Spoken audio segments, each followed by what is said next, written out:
This is doctor Sravanthi, your dental expert.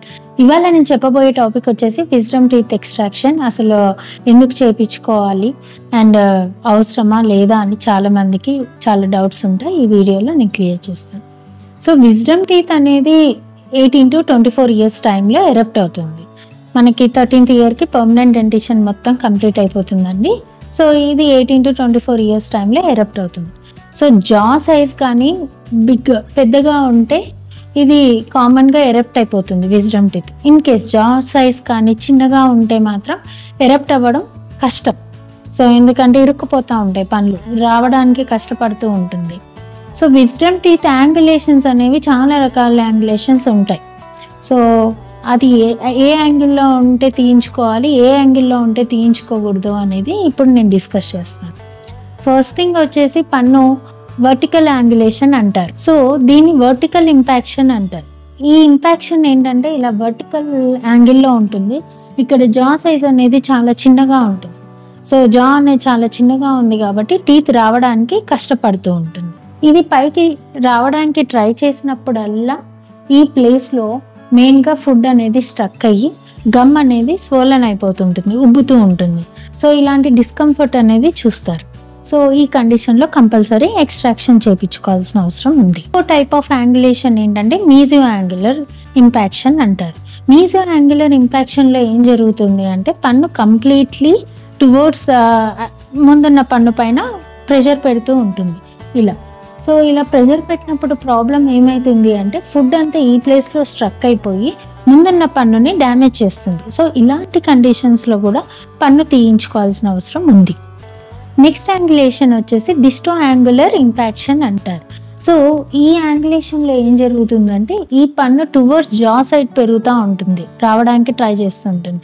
ఇలాంటి కండిషన్స్లో మీకు మౌత్ ఓపెన్ చేయడానికి కష్టం అవుతుంటుంది. సంథింగ్ తెలియని డిస్కంఫర్ట్ ఫీల్ అవుతారు. మౌత్ ఓపెన్ చేసినప్పుడల్లా పెయిన్ రావడం జరుగుతుంది.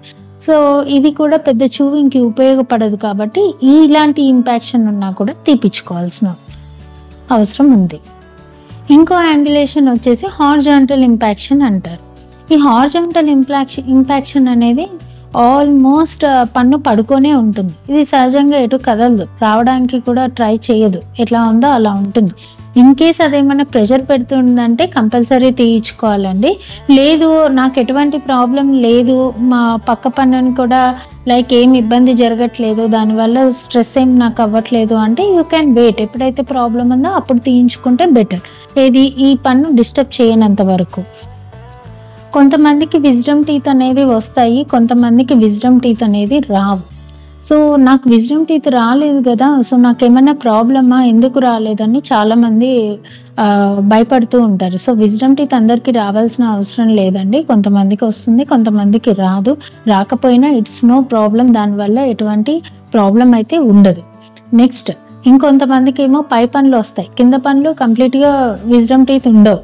సో అలాంటి కండిషన్స్లో ఏం జరుగుతుంది అంటే ఇక్కడ కింద పన్ను లేనప్పుడు ఏమవుతుంది, పై పన్ను కిందికి జారుతూ ఉంటుంది. సో కిందికి జారినప్పుడు కూడా ప్రాబ్లం స్టార్ట్ అవుతుంది.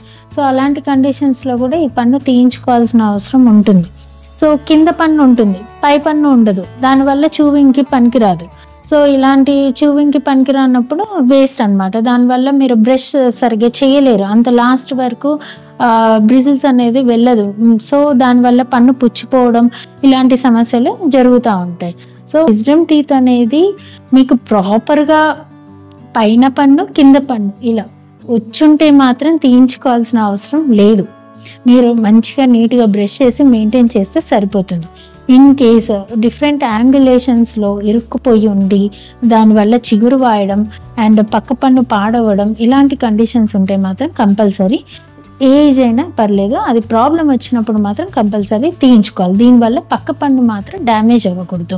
సో మీకు ఏదైనా డౌట్స్ ఉంటే అండ్ కింద స్క్రోల్ అవుతుందండి, ఈ నెంబర్కి కాల్ చేయొచ్చు అండ్ కమెంట్ సెక్షన్లో కూడా మీరు కమెంట్ చేయొచ్చు, మేము రిప్లై ఇస్తాము.